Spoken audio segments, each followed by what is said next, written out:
Welcome to the Neural Implant Podcast, where we talk with the people behind the current events and breakthroughs in brain implants in an understandable way, helping bring together various fields involved in neuroprosthetics. Here is your host, Ladan. Hello, everyone, and welcome to the Neural Implant Podcast. Today, we have a special guest. It's Ginger Campbell of the Brain Science podcast, and I'm really happy to have her on the show. She is an OG, original gangster of the neuroscience podcasting space. She's been doing this since 2006 and really one of the pioneers of podcasting. She says podcasting started in 2004, so she's not completely the first person to do this, but that was like 14, 15 years ago, so you know, we can call it pretty much like that. So really interesting stuff. She's had over 10 million downloads on her show, and really an honor to talk to one of the people that started out neuroscience podcasting.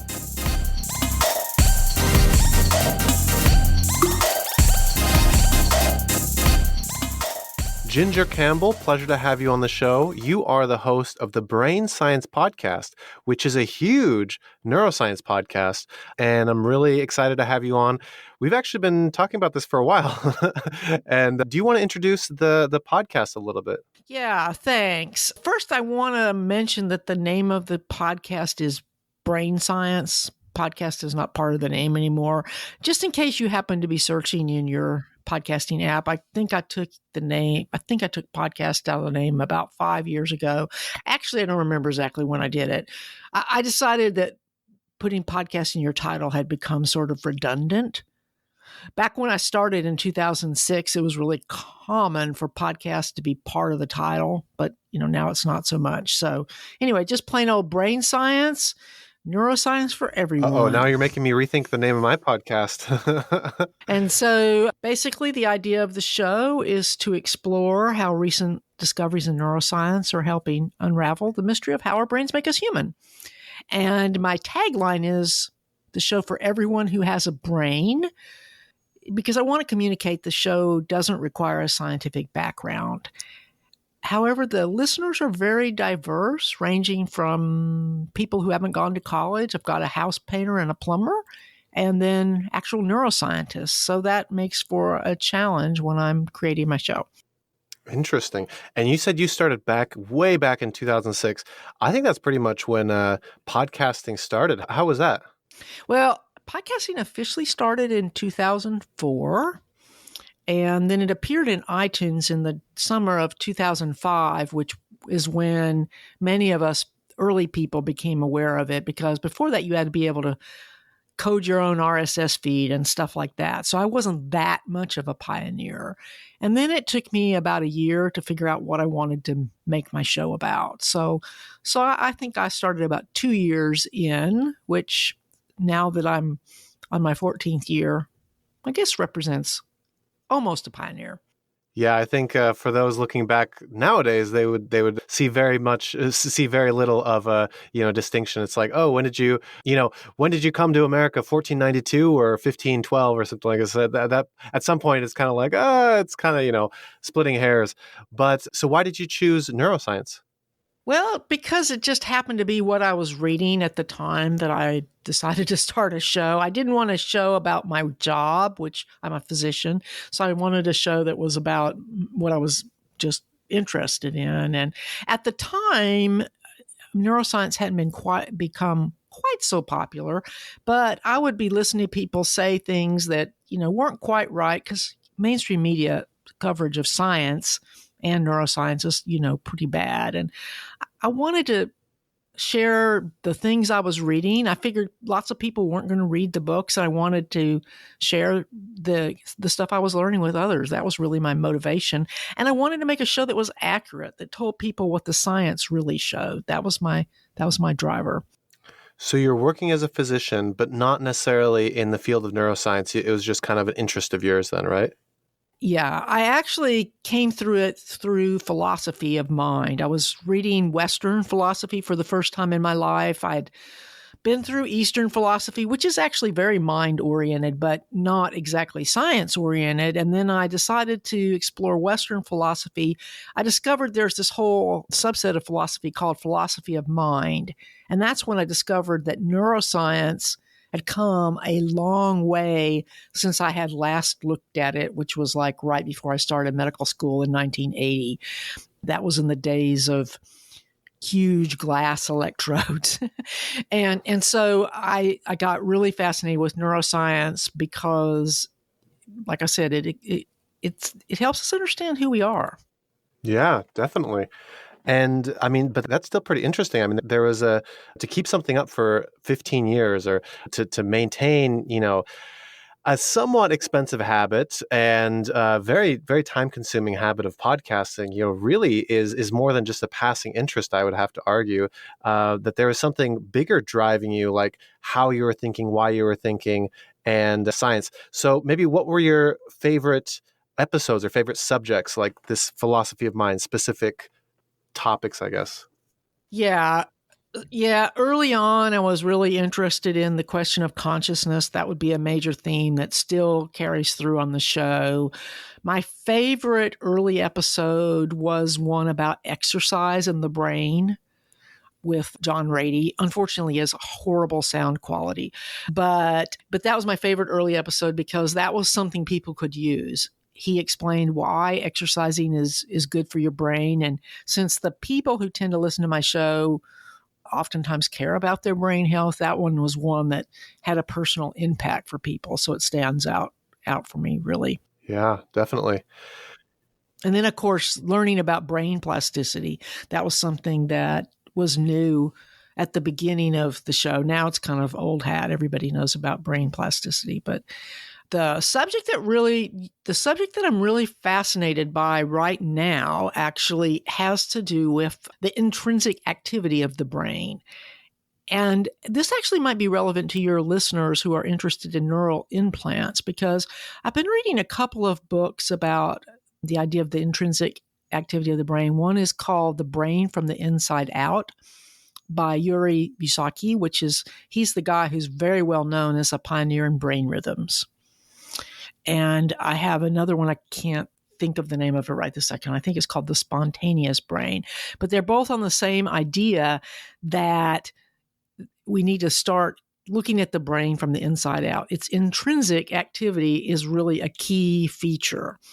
And the reason why I think this might be relevant to people interested in neural implants is that I think it may explain how something like, say, the cochlear implant is why it's so successful. I don't know if you're aware of this, but when the cochlear implant was first invented, people didn't really think it would work because the amount of information in the signal is very poor relative to normal hearing. And what they found was that people learned to make sense out of what they were hearing from the cochlear implant. It didn't start out making sense, but eventually their brain just kind of decoded it. And so Buzsky's idea is that the brain is going along, making signals, throwing signals out. And then when we're living as a part of life, we associate through the timing of brain rhythms a spontaneous signal with something else in the world, and we make a match. So if that's really true, then that means our brain can be more flexible for, learning, new ways to interact with the world. For example, a brain-machine interface. We could learn to generate a different brain pattern to do a thing, say, with the computer. And that seems to be what people are actually experiencing, right, when they're trying to create these interfaces. Are you familiar with what I'm talking about? Yeah, I know Buzsky. He has the Buzsky array, the tetrode, and everything like this. And some of my colleagues have even worked with him. But yeah, it's definitely, the amount of plasticity that's in the brain. And you might remember this, actually. You might have been around like when this was, people were saying like, oh, there's no, change in the brain. There's no neurons being created after childhood. And essentially that everything's kind of set in stone. But, that basically negates all of learning. And, people like, kind of like with the cochlear implant, like, people can learn crazy stuff like Morse code. I mean, people learn beeps and boops, and translate that into, speech almost. And like, I think I was hearing about like people that are really good at Morse code, like they almost hear writing or speech in that, So yeah, it's crazy stuff. All this about plasticity and how dynamic the brain actually is. And this other guy that I'm reading, and I can't pronounce his name, so I'm loath to say it, but the name of his book is The Spontaneous Brain. He actually argues that maybe we should even do away with the idea of the mind and just talk about the world brain problem. That is, how does the brain interact with the world? And in his book, he talks about the empirical evidence. It's very similar to Bisaki's because they both talk about the evidence that faster rhythms are nested into slower rhythms, and also the fact that when you look at the brain's response to an external signal, it's influenced by whatever the brain is already doing. They're not additive. There's an interaction. So I think that idea, the idea of just doing away with the idea of the mind, he calls it a Copernican revolution because he's saying instead of having this, like sort of mind-centered view of the world, which gives us this mind-body problem, which we can't seem to solve, that if we shift our viewpoint to the interaction between the brain and the world, we could just do away with the whole mind-body problem. It's just kind of an interesting thought. Yeah, definitely. I think there definitely is a fallacy that lies there. But I want to talk about the podcast. So, you have written here that you've passed 10 million downloads and are very influential. You've been ranked number 1 on iTunes. And Libsyn, which is a big, podcast hosting site, they also have you as one of the proud, like, hey, look who goes with us, look who we have, as one of our customers. But what has been your experience with hosting one of the biggest science podcasts in the world? Well, unfortunately, science podcasts are not, the most popular in terms of big numbers. I mean, my numbers are very good for science, but because of the way advertising works, you need really big numbers to make money. To give you an example, I don't know if you've heard of the person who does Grammar Girl. She's made a business out of her podcast, Manon Fogarty. She actually started as a science podcaster. And back in 2007, she told me she gave up science podcasting because it was too much work.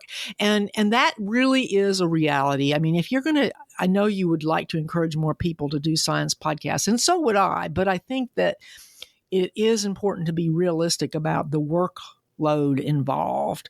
If you make a fan cast about your favorite TV show and you just get together with your buddies and talk about it, every week, it's time consuming, but it's not the same kind of work as trying to, create accurate science content. I think it's a level of challenge that the average podcaster doesn't appreciate. That's funny that there's more money in grammar than there is in science. Yeah, well, everybody needs grammar, and a lot of people don't think they need science. Yeah. No, it's very helpful, actually. So what has been some of your, responses, or what kind of feedback have you gotten over, almost a decade and a half that you've been doing this, huh? Well, the two most surprising things, one is feedback from students. I never expected the feedback from students. I thought of my show as being a show that would be sort of the NPR adult kind of person who was curious about neuroscience. But I have students of all ages, and I actually have one listener who is now in his first year of residency, who's been listening to the show as a psychiatry resident, who's been listening to the show for 8 years since he was in high school. So that's pretty amazing. And I've had people write to me and say, I'm going to go into neuroscience because of listening to the show. So that was a total surprise. I did not expect that. And the other surprising thing is when people with neurological or mental health challenges write to me and tell me that my show helps them to cope with their challenges. I had a listener once who said he was listening to the show with his father who was dying from Alzheimer's. And I recently actually had a patient, a listener write saying that he had recently been diagnosed with early onset dementia, and he was still listening to the show, that he felt that was helpful to him. So it's, as a physician, I have to say that the most amazing thing is realizing the show has impacted so many people, so many more people than I'll ever reach as a physician. Yeah, that's pretty amazing stuff. I mean, and that's something I talk about on my show as well. Like, a good scientific paper might get, 100 views and like 5 citations or something like this. And that's, you can be proud of that. But with our shows, you can get hundreds, thousands, tens of thousands of downloads, and that reach, although maybe not as deep and like, in the specific subset, it goes much further. And I think that really gives your research and your message much more value as well.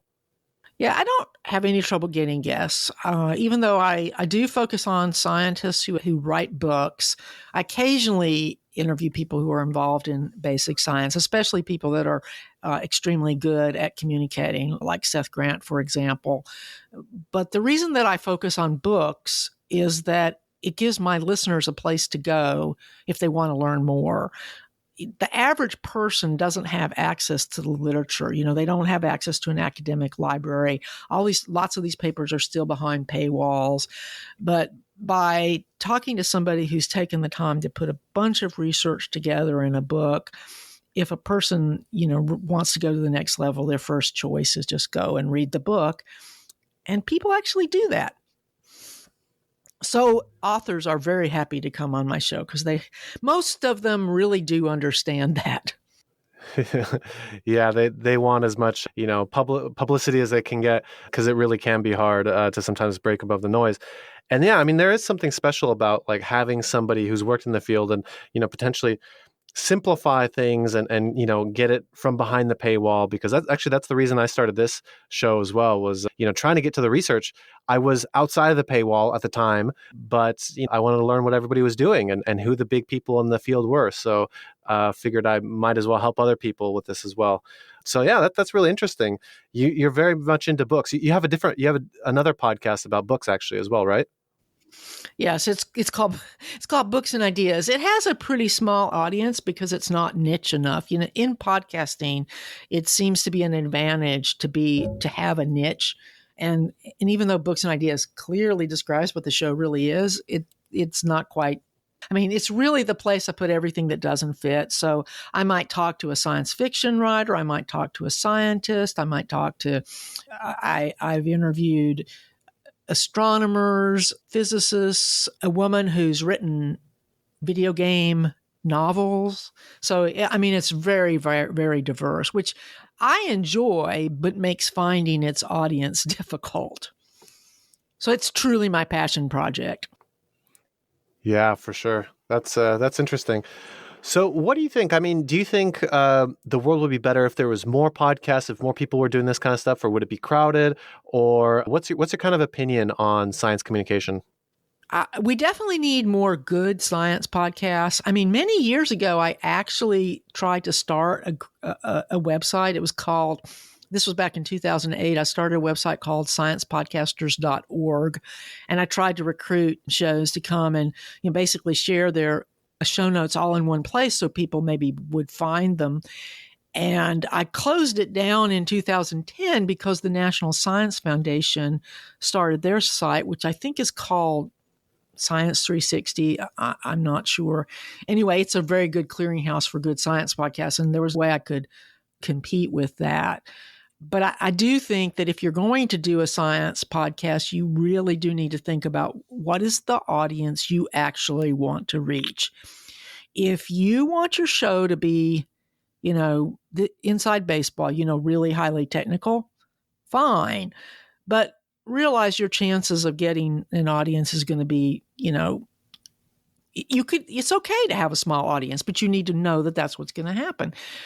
If your passion is you want people outside your field to understand what your field is about, I think that's really, really valuable, especially these days because science journalism, the newspapers aren't paying for science journalists. The television networks obviously aren't paying for good science journalists. So there's a huge need for somebody to go out there and communicate to people what science is really about. To give you an example of another great Libsyn podcast that I'm promoting right now for obvious reasons is This Week in Virology. I mean, if you want to hear a great show that's really the science of coronavirus, This Week in Virology, which is a Libsyn show, and Vincent Ranchinella used to be part of my sciencepodcaster.org organization. This Week in Virology launched in 2008. So it's not a, hey, let's jump on the bandwagon. I had to get that in there because I really think this is an important show for people to listen to. I think it's really valuable. I'd like to see some good physics shows that, tried to explain things to regular people like me. I guess maybe Sean Carroll does a little on his, but his show is, I don't think it's really focused on physics, even though he's a physicist. Yeah. But if you're going to do it, the run recommendation, if I had anything to do different, I don't know if you're planning to ask me that question. If I was going to do something different, I would want to have a co-host. I mean, someone to carry the load so that, it's not all on you. If you can find a co-host, you'll probably have a better chance of lasting and not pod fading. And plus, listeners enjoy, hearing the relationship between the co-hosts. And that's something that I've never had the opportunity to do. Yeah, definitely. I agree. Like I've also co-hosted some other podcasts, with some colleagues, and that does go much better because you get a different perspective. I mean, obviously, the questions that you ask, your way of thinking, but then the co-host might ask a question and that's just like, oh, wow, that is actually very interesting. I'm very curious what the answer is. I think that's a very good piece of advice. But beware of the excess chitter chatter. I can't tell you how many podcasts I have turned off at the beginning because everybody's talking about, it doesn't matter what TV show they watched or whatever. Most of us can't pull that off. I mean, if you're like a celebrity, maybe somebody wants to know what you did last night, but otherwise they probably don't. And they're probably going to turn off your show before you even get to your interview if you make it a habit of doing too much goofing around at the beginning. And that's just my opinion, but I've heard other podcast listeners say the same thing when talking about what shows they turn off. Most of us aren't as funny as we think we are. And, get to the point. For sure. I completely agree. It has to be substantive. So, okay. So what's your plans with the future of brain science and what kind of goals are you hoping to accomplish with it? Well, this year it's hard to know what's going to happen. I was really hoping to take the show to another level this year. I actually experimented with going back to twice a month, which I did the first 2 years of the show. But I've decided to go back to once a month, which has worked well for over 10 years. I was planning to release the second edition of my book, Are You Sure? The Unconscious Origins of Certainty, next week. But that's been held up just in the layout stage just because of uncertainties with the pandemic. And I'm not sure how people are going to get books. Amazon's decided books are very low priority. If you order a book right now from Amazon, it'll come whenever. So it's probably not the best possible time to be releasing a book. And I really want to write that book, Are You Sure? Is really just based on several older episodes of the show. And what I really want to do is to write a truly original book. Because, I got almost 15 years worth of material. I got lots of material. I want to write an original book mainly because, let's face it, there's still a lot of people who don't listen to podcasts. And the reality is books are still, the gold standard.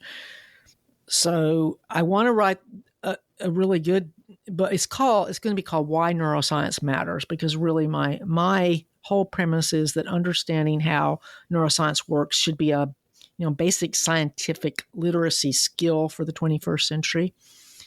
For example, if you understand what cognitive dissonance is, politics make a lot more sense. But at any rate, so that's really my focus for this year, is to get those books out. And then I hope they will help grow the show. But the main thing is to reach new people. Okay. Yeah. just kind of educate the world on everything that's going on, how we think, why we think. I think that's a really good idea. But I would argue that books are obviously they reach a different type of person than podcasting, and maybe more, maybe less, I don't know.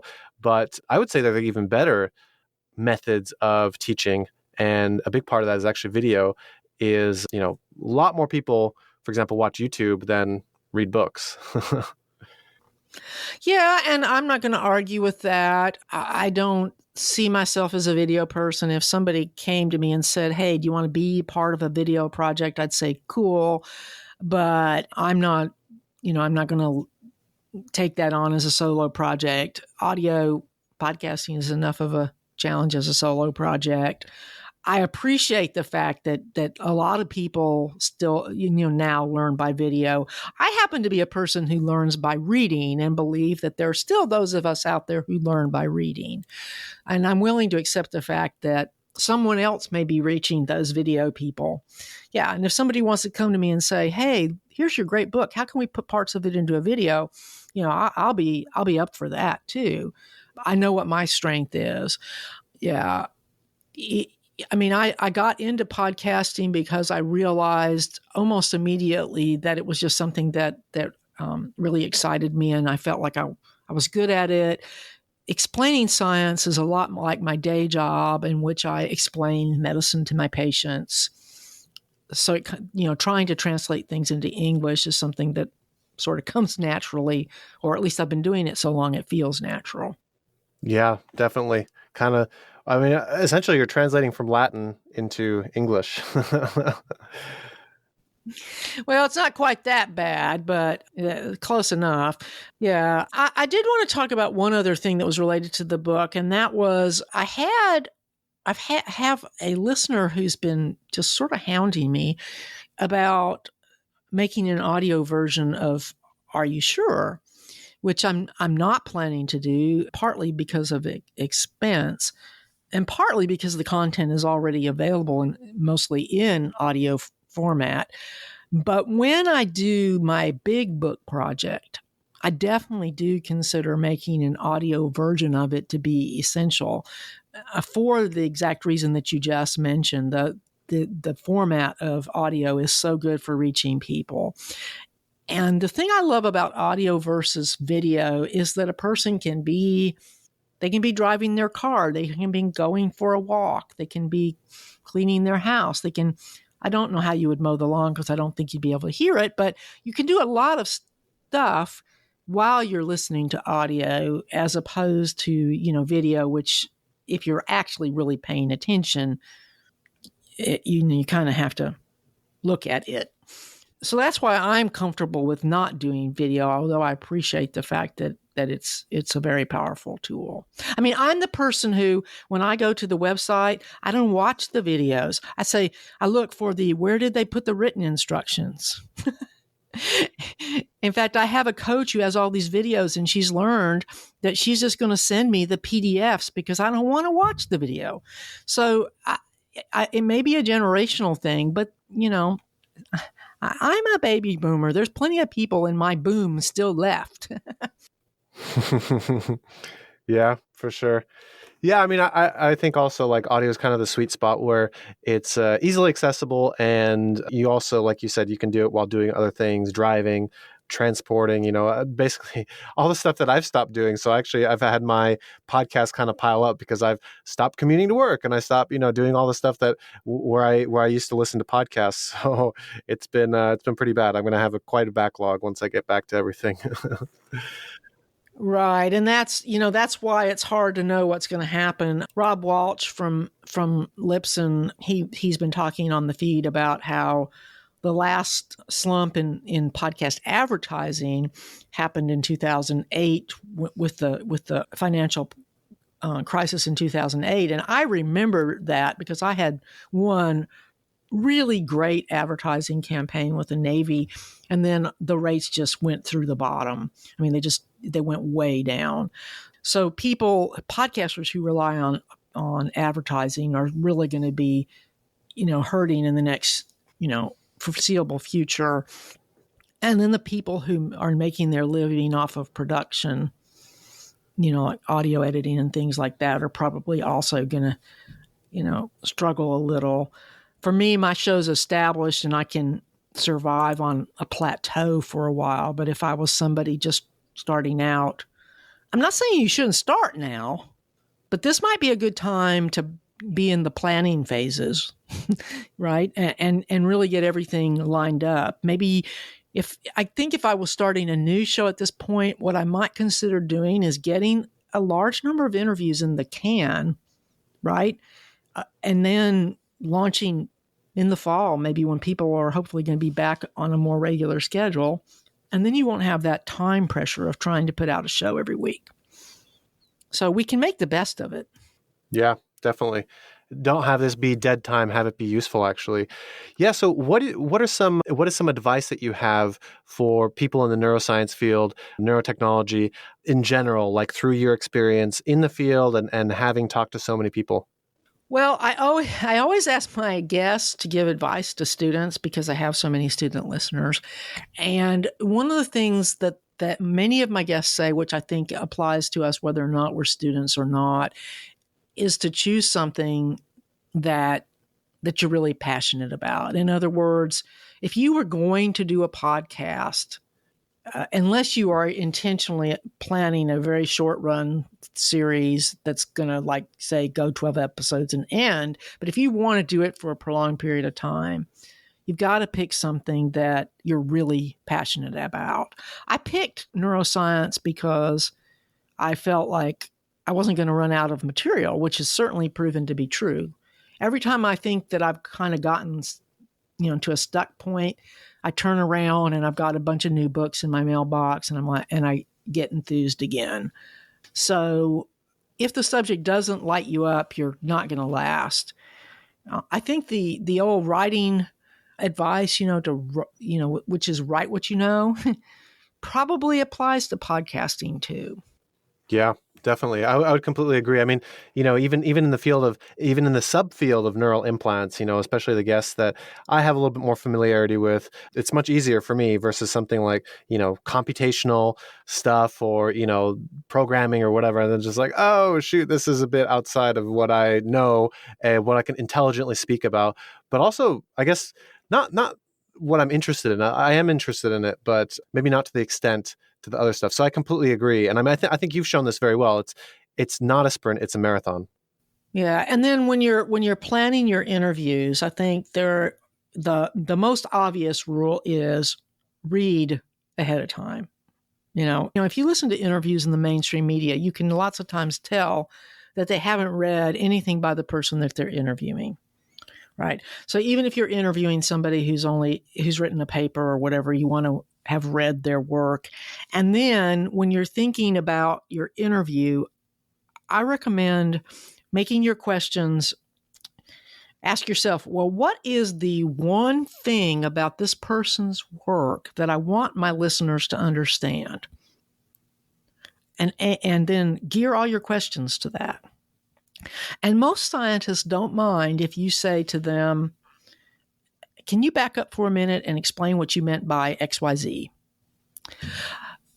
If you're making a show for non-specialists, they don't have to understand everything, but they need to be able to understand the big picture. And they don't like being talked down to.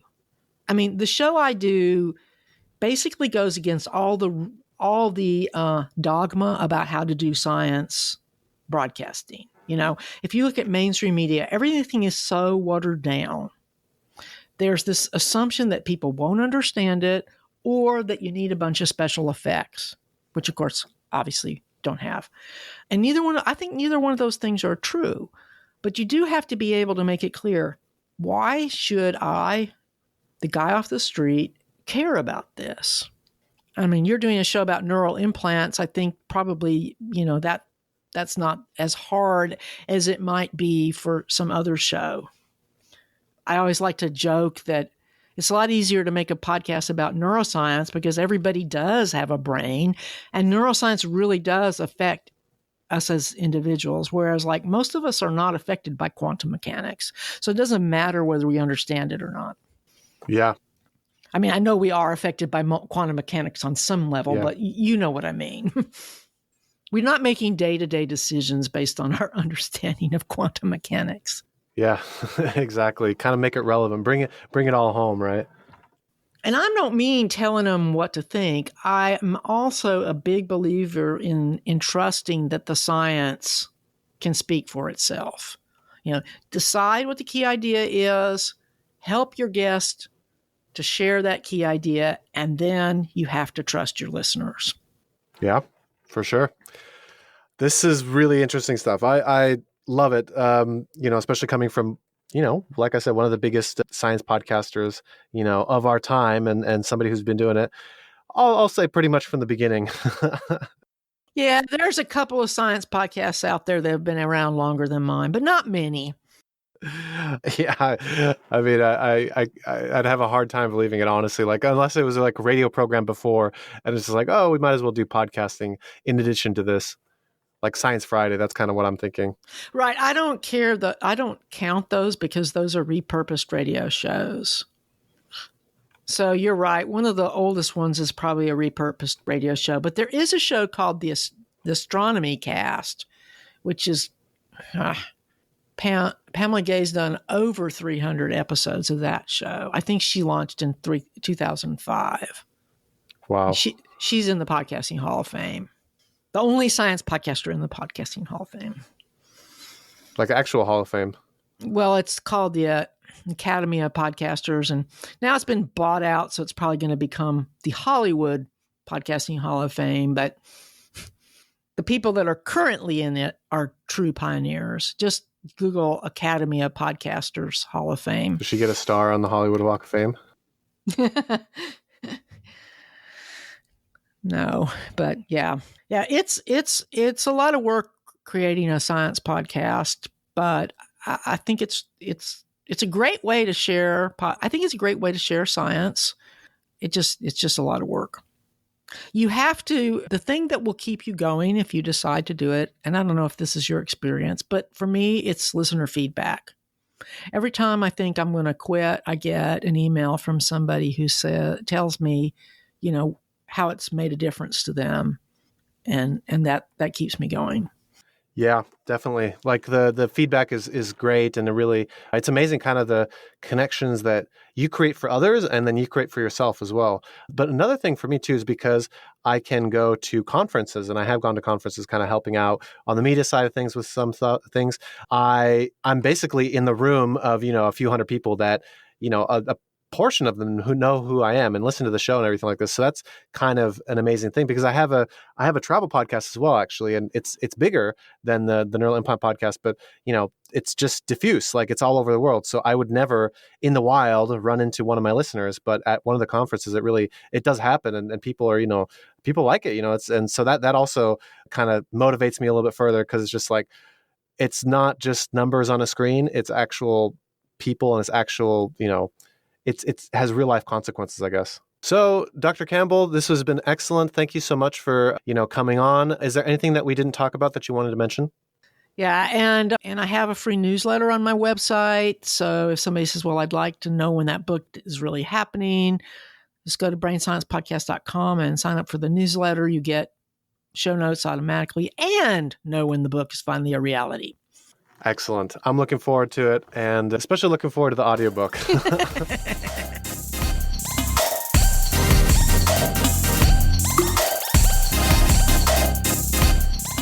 Hey guys, hopefully you enjoyed that. Yeah, it was interesting. Afterwards, we talked about, how hard it is to make money podcasting and how little it is. And, she's like, oh, you can put some of your episodes behind a paywall, or, do a Patreon and have people donate to you. But with how niche this show is, I don't think I'd be making too much. And I don't want to do that to you guys, like, and only earn $20 a month, sell out my soul for $20 a month, or, 30 or whatever I might end up earning from that. But I do this for the love of the topic and the people that are in it and just reaching out and everything like this. I think it's really good. But I mean, please do remember that I do offer other services. And so if you're interested in either advertising on a podcast or making your own podcast or filming a promotional video, for example, or a conference or, a panel or whatever, doing 3D animations, then I'm available for this as well. The email is Ladan at neuralimplant.media. And so, yeah, I can do all your media needs, even things like making some figures in some journal articles. I've seen some really, really ugly figures, really ugly photos, and I can make that a little bit better, just that much better to make it more attractive. And, it's a small thing, but it's a very real thing. I've seen people close, and I've seen people just stop reading if they saw like an especially hideous graphic. Then, yeah, let me know. And I'll see if I can help you out. Hope you enjoyed the show and were able to learn something new, bringing together different fields in novel ways. Until next time on the Neural Implant Podcast.